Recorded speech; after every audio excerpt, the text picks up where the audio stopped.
ముల్కీ ఉద్యమం మరియు ముల్కీ నాన్ ముల్కీ అంశాల ఆవిర్భావం. ముల్కీ అనే పదానికి దేశము అని అర్థం. ముల్కీ అంటే దేశస్థుడు లేదా స్థానికుడు అని అర్థం. గైర్ ముల్కీ లేదా నాన్ ముల్కీ అంటే దేశం వెలుపలి నుండి వచ్చినవాడు లేదా స్థానికేతరుడు అని అర్థం. ముల్కీ మరియు నాన్ ముల్కీల సమస్య బహుమనీల కాలం నుండి ఉన్నది. బహుమనీ సుల్తానుల కాలంలో ముల్కీ సమస్య ఆవిర్భావం. కాకతీయ రాజ్య పతనం తరువాత దక్కన్ ప్రాంతాన్ని బహుమనీలు పరిపాలిస్తున్న కాలంలో, అంటే క్రీస్తు శకం 14వ శతాబ్దంలో ఢిల్లీ సుల్తాన్ వంశాలైన ఖిల్జీ మరియు తుగ్లక్ సైన్యాలతో పాటు అనేకమంది ముస్లింలు దక్కన్ ప్రాంతానికి వచ్చి స్థిరపడ్డారు. వీరిని దక్కనీలు అనేవారు. అదే సమయంలో పశ్చిమ ఆసియా దేశాలైన ఇరాన్, ఇరాక్, టర్కీ మరియు అరేబియా దేశాల నుండి అనేకమంది ముస్లింలు భారతదేశానికి వచ్చి బహుమనీ సామ్రాజ్యంలో స్థిరపడ్డారు. వీరిని అఫాకీలు అనేవారు. అఫాకీలు అనగా స్థానికేతరులు అని అర్థం. తదనంతర కాలంలో దక్కనీలు ముల్కీలుగా మరియు అఫాకీలు నాన్ ముల్కీలుగా పేర్కొనబడ్డారు. బహుమనీ సుల్తానుల రాజు మూడో అహ్మద్ షా అఫాకీ అయినటువంటి మహమ్మద్ గవాన్ను ప్రధానమంత్రిగా నియమించుకున్నాడు. అయితే ప్రధానమంత్రి మహమ్మద్ గవాన్ రాజ్యంలో అనేక సంస్కరణలను ప్రవేశపెట్టి ఉన్నతమైన పరిపాలన కొరకు అఫాకీలను ఉన్నత ఉద్యోగాలలో నియమించాడు. ఈ అఫాకీలు వర్తక వాణిజ్యాలలో ఆధిపత్యం వహించి ఆర్థికంగా మరియు సామాజికంగా బలవంతులై బహుమనీ రాజ్యంలో ఉన్నత పదవులను పొందారు. దీనితో స్థానిక దక్కనీలకు మరియు అఫాకీలకు మధ్య ఘర్షణ మొదలైంది. అంతేకాకుండా అఫాకీలు షియా మతస్థులు కాగా దక్కనీలు సున్నీ మతస్థులు కావడం వల్ల వీరి మధ్య విభేదాలు ఎక్కువయ్యాయి. చివరకు అఫాకీలకు మరియు దక్కనీలకు మధ్య ఉన్న విభేదాలు తారస్థాయికి చేరుకొని క్రీస్తు శకం 1527లో బహుమనీ సామ్రాజ్య విచ్ఛిన్నానికి దారితీసింది. బహుమనీ సామ్రాజ్య స్థానంలో 5 చిన్న రాజ్యాలు ఏర్పడ్డాయి. వాటిలో గోల్కొండ కుతుబ్ షాహీల సామ్రాజ్యం ఒకటి. కుతుబ్ షాహీల కాలం. బహుమనీ సామ్రాజ్య విచ్ఛిన్నంలో భాగంగా ఏర్పడిన కుతుబ్ షాహీ సామ్రాజ్య స్థాపకుడు కులీ కుతుబ్ షా కూడా ఒక అఫాకీ, అంటే ఇతను ఇరాన్ నుండి వచ్చాడు. అయితే కులీ కుతుబ్ షా బహుమనీ సామ్రాజ్య విచ్ఛిన్న అనుభవంతో స్థానిక దక్కనీలకే ఎక్కువ ఉద్యోగాలు ఇచ్చాడు. వీరు స్థానికులకే, అంటే ముల్కీలకే ఎక్కువ ఉద్యోగాలిచ్చి స్థానిక భాష అయిన తెలుగును ప్రోత్సహించారు. కుతుబ్ షాహీరాజు అబుల్ హసన్ తానీషా తెలుగువారైన అక్కన్నను పేష్కార్గా మరియు మాదన్నను మహామంత్రి వంటి ఉన్నత పదవులలో నియమించాడు. కుతుబ్ షాహీలు స్థానిక భాష మరియు సంస్కృతులను గౌరవించడం, స్థానికులకే అధిక ఉద్యోగాలివ్వడం వలన కుతుబ్ షాహీల కాలంలో ముల్కీ సమస్యలు తలెత్తలేదు. అసఫ్ జాహీల కాలంలో ముల్కీ సమస్య. క్రీస్తు శకం 1724లో నిజాం ఉల్ ముల్క్ హైదరాబాద్లో అసఫ్ జాహీ రాజ్యాన్ని స్థాపించాడు. 1724లో నిజాం ఉల్ ముల్క్ దక్కన్కు వచ్చినప్పుడు తన వెంట విశ్వాసపాత్రులైన కొందరు అనుచరులను ఉత్తర భారతదేశం నుండి తీసుకువచ్చి వారిని ఇక్కడ మంత్రి పదవులు మరియు ఉన్నత ఉద్యోగాలలో నియమించాడు. వారి సంతతి దక్కన్లో స్థిరపడిపోయింది. తదుపరి 5వ నిజాం అఫ్జల్ ఉద్దౌలా కాలంలో ముల్కీ సమస్య తలెత్తి ఉద్యమాలు ప్రారంభమయ్యాయి. అసఫ్ జాహీల కాలంలో ముల్కీ మరియు నాన్ ముల్కీల వివాదాలు 3 దశలుగా జరిగాయి. 1వ దశ 1853 నుండి 1883 వరకు. 5వ నిజాం కాలంలో ముల్కీ సమస్య రావడానికి ప్రధాన కారణాలు ఉన్నాయి. 1853లో హైదరాబాద్ రాజ్య దివాన్గా సాలార్ జంగ్ మొదటి నియమించబడ్డాడు. సాలార్ జంగ్ మొదటి హైదరాబాద్ రాజ్యంలో అనేక పరిపాలనా మరియు రెవెన్యూ సంస్కరణలను ప్రవేశపెట్టాడు. ఈ సంస్కరణల వలన అనేకమంది కాయస్థులు, ఖత్రీలు ఉత్తర భారతదేశం నుండి హైదరాబాద్కు ఉద్యోగాల కోసం వలసవచ్చారు. మొదటి సాలార్ జంగ్కు సహాయకులుగా నియమించబడిన సయ్యద్ అహ్మద్ ఖాన్, అమీనుద్దీన్ ఖాన్లు నాన్ ముల్కీలను రప్పించడంలో ముఖ్యపాత్ర వహించారు. పరిపాలన అవసరాల కోసం ఇంగ్లీష్ భాష తెలిసినవారిని మద్రాసు ప్రావిన్సు నుండి రప్పించి వివిధ ఉద్యోగాలలో నియమించేవారు. 1857 సంవత్సరం సిపాయిల తిరుగుబాటు తరువాత మొఘల్ రాజ్యం అంతరించగానే ఉత్తర భారతదేశంలో ఉద్యోగాలు కోల్పోయిన వందలాది మంది హైదరాబాద్కు వచ్చి ఇక్కడి ఉద్యోగాలలో స్థిరపడ్డారు. నాన్ ముల్కీలను ఇక్కడి ఉద్యోగాలలో నియమించడం ఇష్టం లేకపోయినా తప్పనిసరి పరిస్థితులలో మొదటి సాలార్ జంగ్ అలీఘడ్ యూనివర్సిటీ నుండి విద్యావంతులను ఇక్కడికి పిలిపించి ఉద్యోగాలలో నియమించాడు. బ్రిటిష్ ఇండియాలో శిక్షణ పొందిన మరియు పదవులు నిర్వహించిన అధికారులను పరిపాలనలో దివానీ అధికారులుగా నియమించుకున్నాడు. అయితే బయటి నుండి వచ్చిన ఉద్యోగులు స్థానిక ఉద్యోగులకు కావాల్సిన శిక్షణ ఇచ్చి వారికి బాధ్యతలు అప్పగించి వెనకకు తిరిగిపోతారని మొదటి సాలార్ జంగ్ అనుకున్నాడు కాని అలా జరగలేదు. హైదరాబాద్ రాజ్యంలో ఉన్నత ఉద్యోగాలు పొందిన నాన్ ముల్కీలు అవసరం లేకున్నా తమ శాఖలను విభజించి తమకున్న అధికారంతో కొత్త ఉద్యోగాలను సృష్టిస్తూ తమ బంధువులను మరియు స్నేహితులను ఉత్తర భారతదేశం నుండి పిలిపించి మరీ ఉద్యోగాలను ఇచ్చారు. దీనితో గైర్ ముల్కీలపై ముల్కీలు వ్యతిరేకత పెంచుకున్నారు. ఈ విధంగా నాన్ ముల్కీలు హైదరాబాద్ రాజ్యంలో పెరిగిపోవడం వలన దక్కన్ సంస్కృతి సంప్రదాయాలలో మరియు రాజకీయాలలో మార్పులు వస్తాయని గ్రహించిన మొదటి సాలార్ జంగ్ నాన్ ముల్కీల ప్రాధాన్యతను తగ్గించడానికి కొన్ని చర్యలు తీసుకున్నాడు.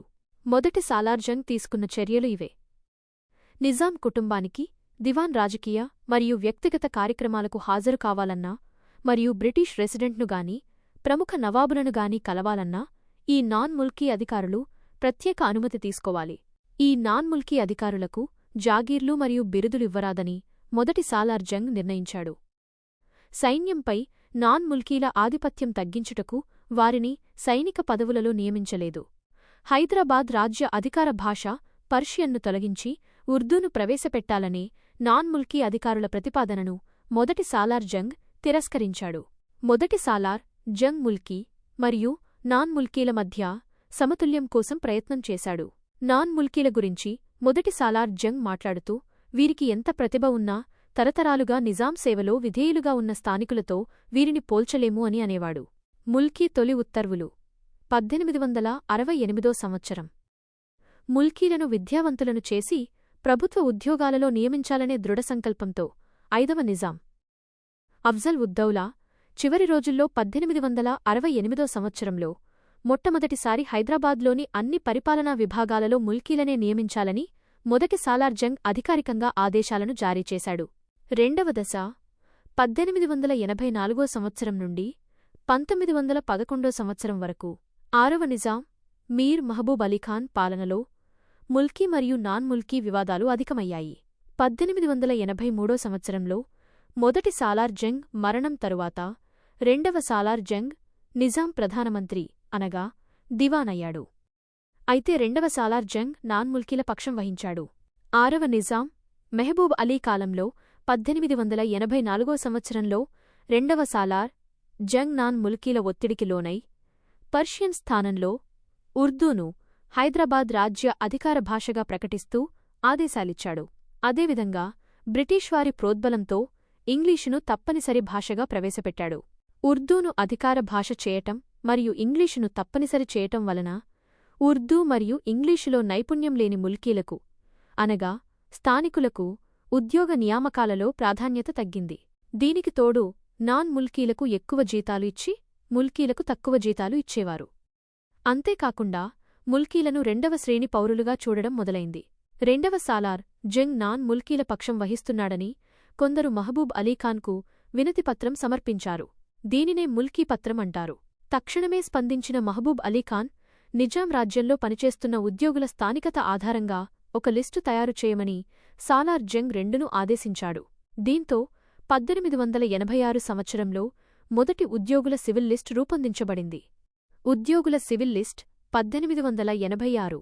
మొదటి ఉద్యోగుల సివిల్ లిస్ట్ ప్రకారం ముల్కీ ఉద్యోగులు 246 మంది, అంటే 52%. ముల్కీ ఉద్యోగుల జీతభత్యాలపై చేసిన ఖర్చు 42%.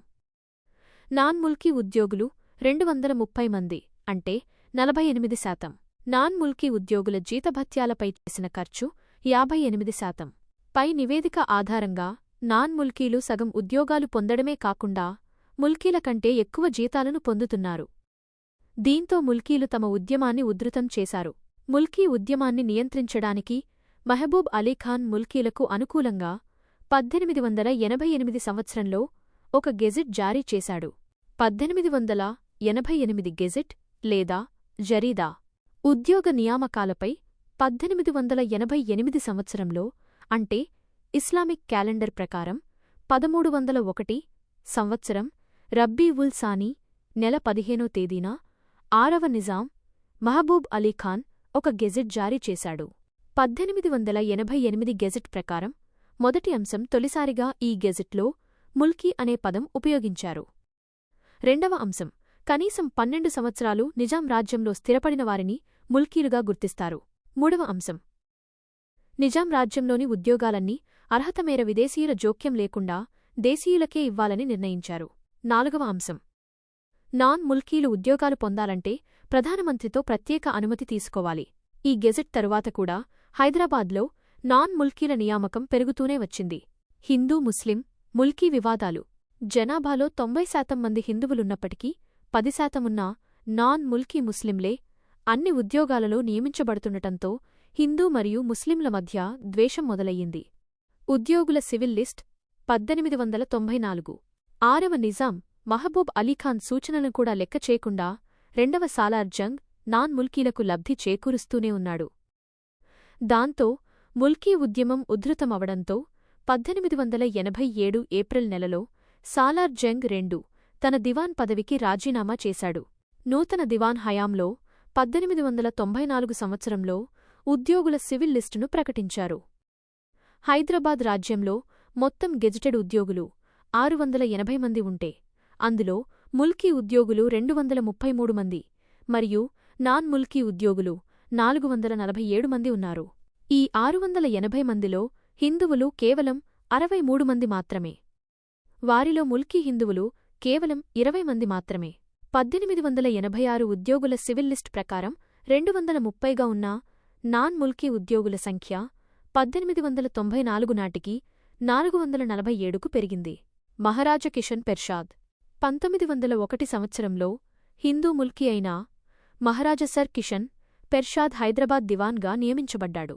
మహారాజా కిషన్ పెర్షాద్ ముల్కీల పక్షం వహించి నాన్ ముల్కీల ఆధిపత్యాన్ని నియంత్రించాడు.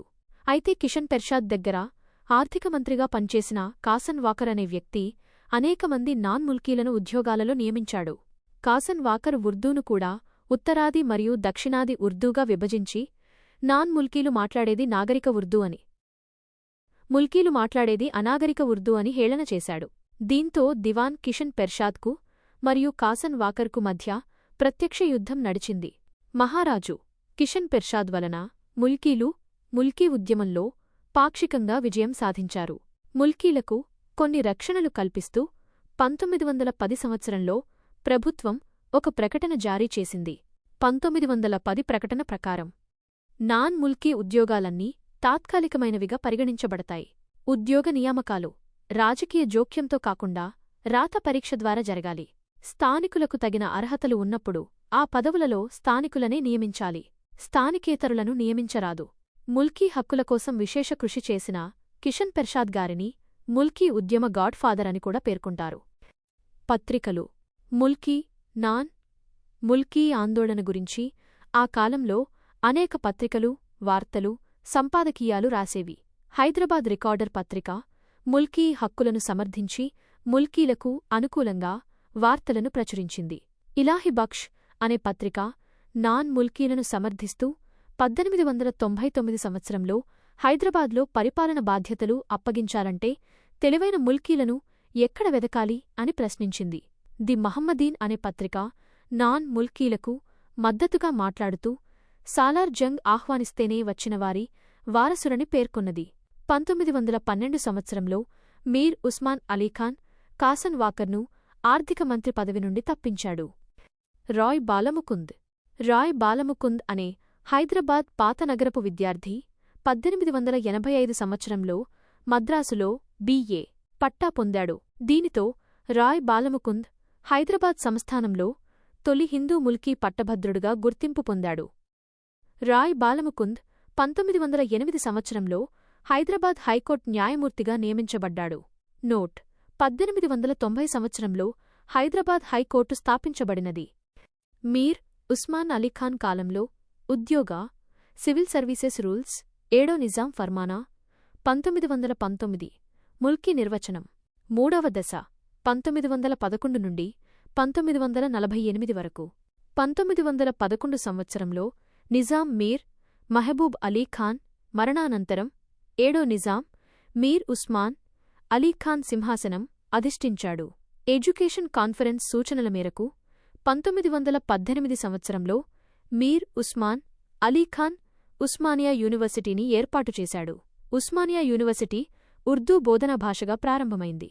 అయితే ఉస్మానియా యూనివర్సిటీ పాఠ్యపుస్తకాల తయారీలో ఉర్దూ ట్రాన్స్లేషన్ డిపార్ట్మెంట్లో అధికంగా ఉత్తర భారతదేశానికి చెందిన నాన్ ముల్కీ అధికారులు ఉండేవారు. నాన్ ముల్కీ అధికారులు స్థానికులు మాట్లాడే దక్కనీ ఉర్దూని కాకుండా పాఠ్యపుస్తకాలలో ఉత్తర భారత ఉర్దూ అయిన లక్నవీ ఉర్దూను ఉపయోగించారు. దక్కనీ ఉర్దూ అనేది ముల్కీగా, లక్నవీ ఉర్దూ నాన్ ముల్కీగా పరిగణించబడేది.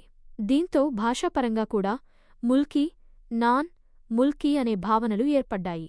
ఉస్మానియా విశ్వవిద్యాలయం విద్యావంతులైన పౌరులను తయారుచేసే సంస్థగా మారింది. కాని ప్రభుత్వ అధికారులను తయారు చేయలేకపోయింది. అదే సమయంలో ఇంగ్లీష్ మీడియం బోధనా భాషగా గల నిజాం కాలేజీ మాత్రం అధికారులను తయారుచేసే నాణ్యమైన కళాశాలగా తయారైంది. ముల్కీల యొక్క పిల్లలు ఉస్మానియా యూనివర్సిటీకి వెళ్లగా నాన్ ముల్కీల యొక్క పిల్లలు నిజాం కాలేజీకి వెళ్లేవారు. ఈ విధంగా విద్యాపరంగా ఏర్పడిన భేదాభిప్రాయాలు క్రమంగా నాన్ ముల్కీ సమస్యను మరింత పెంచాయి. ముల్కీ, నాన్ ముల్కీ సమస్యలలో భాగంగానే దక్కనీ జాతీయవాదం, దక్కన్లో ముస్లిం సర్వభౌమాధికారం వంటి సిద్ధాంతాలు ఆవిర్భవించాయి. దక్కనీ జాతీయవాదం.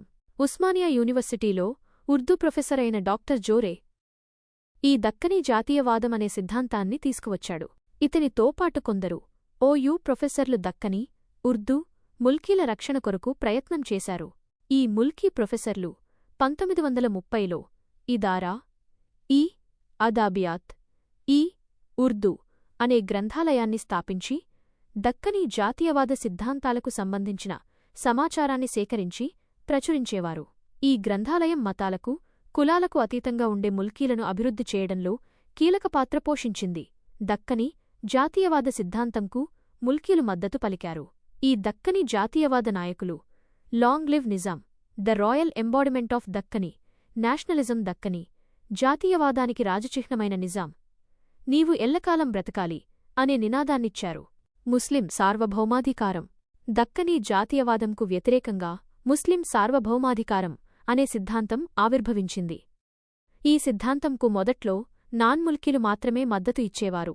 తదుపరి కాలంలో ఈ సిద్ధాంతం ముల్కీలను హిందూ, ముస్లింలుగా విడగొట్టి ముల్కీ ముస్లింల మద్దతు పొందింది. దాంతో ముల్కీ ఉద్యమం బలహీనపడింది.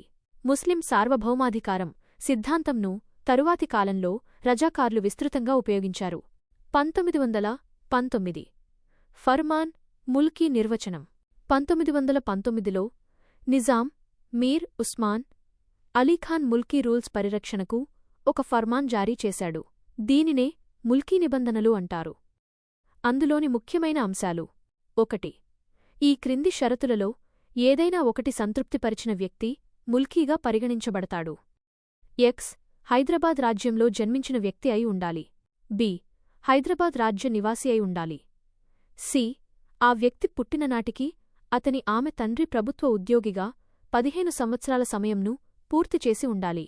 డి మహిళ అయితే ముల్కీగా పరిగణించబడే వ్యక్తి భార్య అయి ఉండాలి. 2. ఏ వ్యక్తి అయినా పుట్టుక సమయంలో అతని ఆమె యొక్క తండ్రి ముల్కీ అయి ఉంటే ఆ వ్యక్తి హైదరాబాద్ రాజ్యానికి చెందినవాడిగా పరిగణించబడతాడు. 3.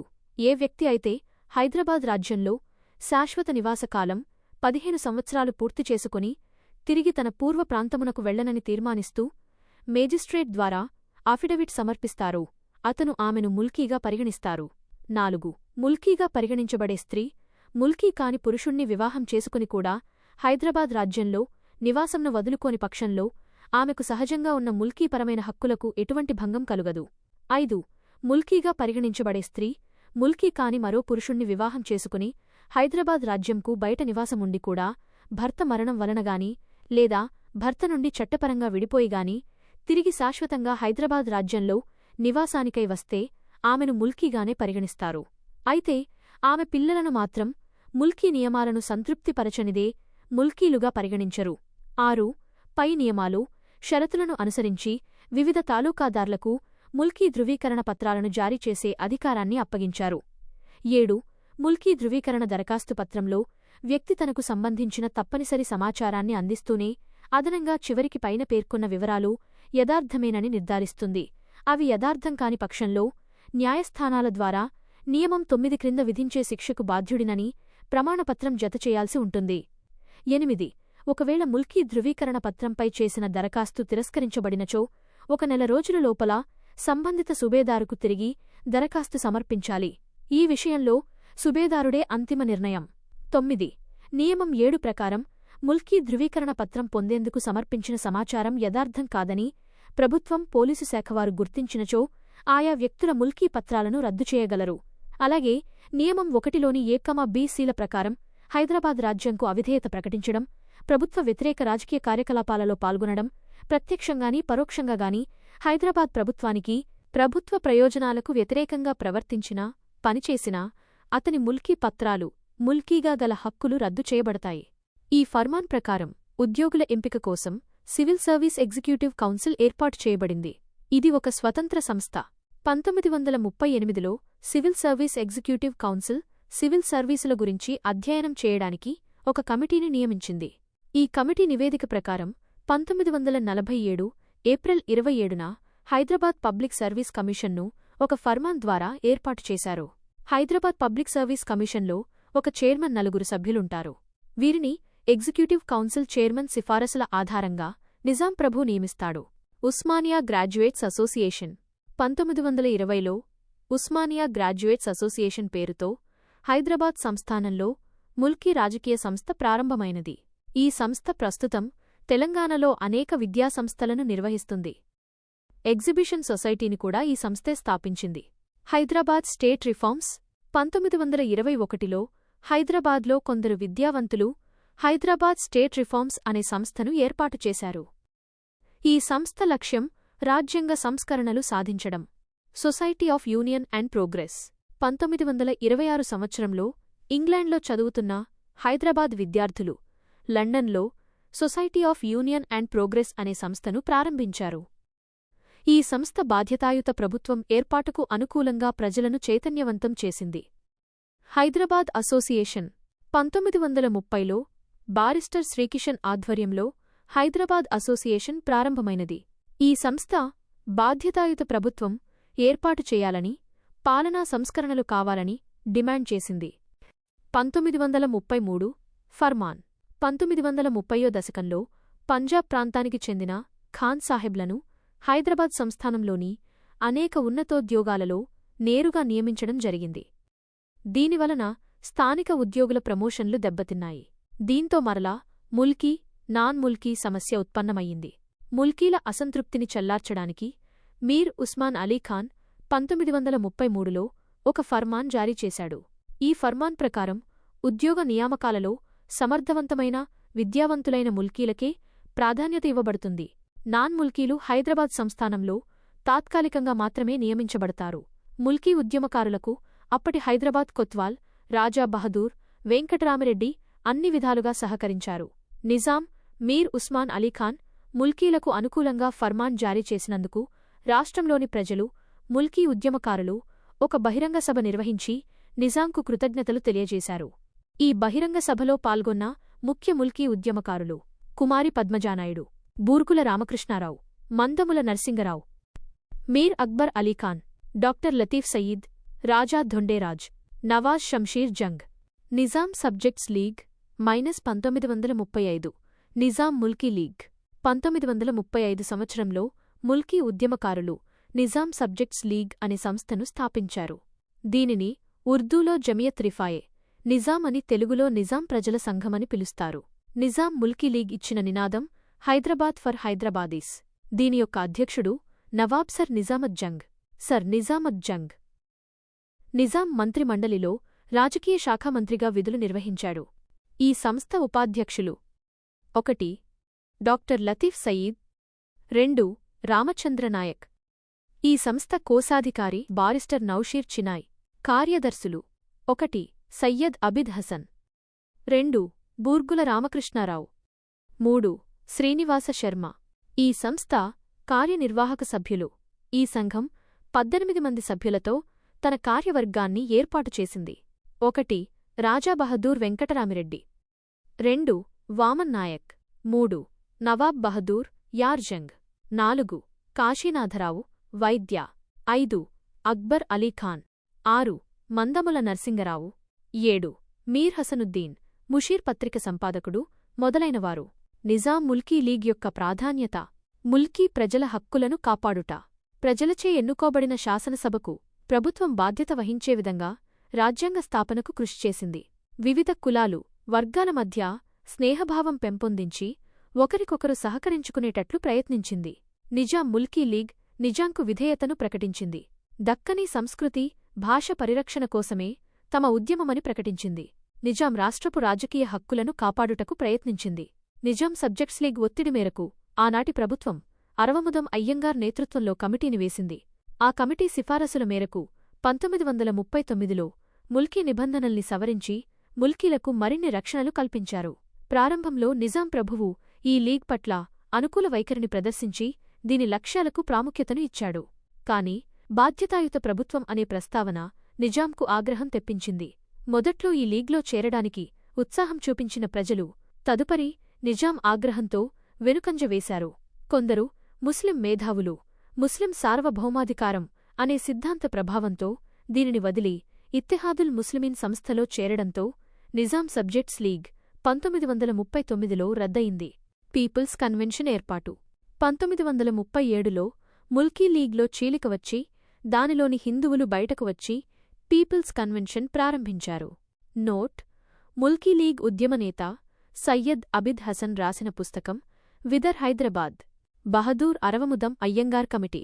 నిజాం రాజ్యంలో రాజకీయ సంస్కరణల కోసం 1937 సంవత్సరంలో నిజాం ప్రభుత్వం అరవముదం అయ్యంగార్ కమిటీని నియమించింది. ఈ కమిటీ 1938లో నివేదిక సమర్పించింది. ఈ కమిటీ నివేదికలో క్రింది ఉద్యోగ సంబంధ సూచనలు చేసింది. ముల్కీ నిబంధనలను మరింత కఠినతరం చేస్తూ ఉద్యోగ నియామకాలు చేపట్టాలి. ఈ కమిటీ సూచన మేరకు 1945లో ఆర్టికల్ 39లోని ముల్కీ నిర్వచనాన్ని మరింత కఠినతరం చేశారు. ప్రభుత్వ ఉద్యోగులను నియమించేటప్పుడు ఎటువంటి పక్షపాతం చూపకుండా ఉద్యోగార్థుల యొక్క శక్తి సామర్థ్యాలను, నైతిక ప్రవర్తనలను పరిగణలోకి తీసుకుని ఉద్యోగ నియామకాలు చేపట్టాలి. ఉద్యోగ నియామకాల కోసం ప్రత్యేక యంత్రాంగాన్ని ఏర్పాటు చేయాలి. 1948 నుండి 52 మధ్య మిలిటరీ మరియు వెల్లోడి పాలనలో ముల్కీ నియమాల ఉల్లంఘన. మిలిటరీ పాలన, వెల్లోడి ప్రభుత్వాల ఉద్యోగ విధానాలు. 1948 నుండి 1952 మధ్యకాలంలో హైదరాబాద్ రాష్ట్రం భారత సమాఖ్య వ్యవస్థలో విలీనమై ఎంతో అస్తవ్యస్తమైన సాంఘిక, ఆర్థిక, రాజకీయ పరిస్థితులను ఎదుర్కొన్నది. దీంతో నూతనంగా ఆవిర్భవించిన రాష్ట్రంలో శాంతి భద్రతలు, ఆర్థిక సుస్థిరత ఏర్పరిచి ప్రజలలో విశ్వాసం కలుగజేయవలసిన బాధ్యతను ప్రభుత్వం గుర్తించింది. ఈ బాధ్యతను నిర్వర్తించడానికి కొన్ని వినూత్న ఉద్యోగ నియామక విధానాలు ఆచరించింది. అవి: నిజాం పరిపాలనలో పోలీసు ఉద్యోగాలు, సివిల్ ఉద్యోగాలలో దాదాపు 90% పైగా ఒకే సామాజిక వర్గానికి చెందినవారికి ప్రాతినిధ్యం ఉండేది.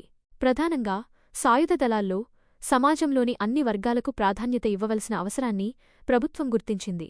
కనీసం జనవరి 1, 1954 కల్లా 60% పోస్టుల్లో ఇతర వర్గాలకు ప్రాధాన్యమివ్వాలని భావించింది. దీంతో పొరుగు రాష్ట్రాలైన మద్రాసు, సెంట్రల్ ప్రావిన్స్, బొంబాయిల నుంచి అప్పటి శాంతి భద్రతలను సత్వరమే చక్కదిద్దే ఉద్దేశ్యంతో సాయుధ దళాలను రప్పించి నియమించుకున్నది.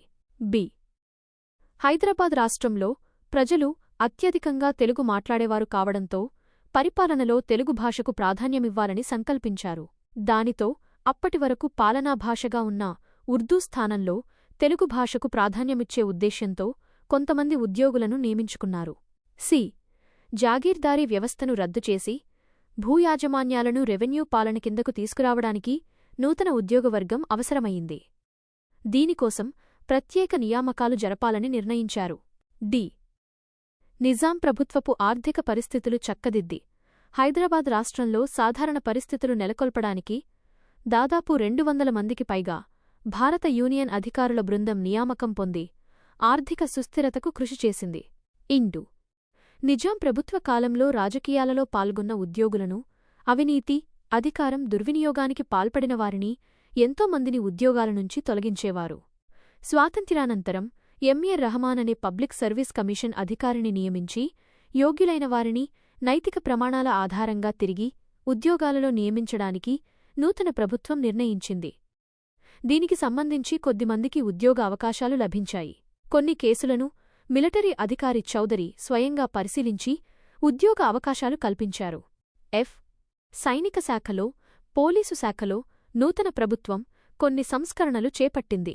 వాస్తవానికి పోలీసు చర్య తేదీ వరకు హైదరాబాద్ సైన్యం సంఖ్య 17,870గా ఉండేది. రాష్ట్రానికి ఇంత పెద్ద సైన్యం అవసరం లేదని ఈ సంఖ్యను 10,415కు తగ్గించారు. ఆ తరువాతి కాలంలో పోలీసు చర్య సందర్భంగా తీసుకున్న పోలీసు సిబ్బందిని కూడా తగ్గించింది. జిల్లాల్లో అవసరాన్ని బట్టి పోలీసు అధికారులను, సిబ్బందిని తగు సంఖ్యలో నియమించడంలో ముస్లిమేతరులకు కూడా ప్రాధాన్యమిచ్చింది.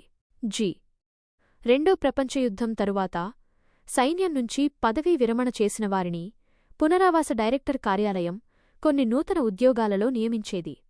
హైదరాబాద్ సంస్థానం విలీనం తరువాత పునరావాస డైరెక్టరేట్ను మరికొంతకాలం కొనసాగించి ఉద్యోగ నియామకాలు చేశారు.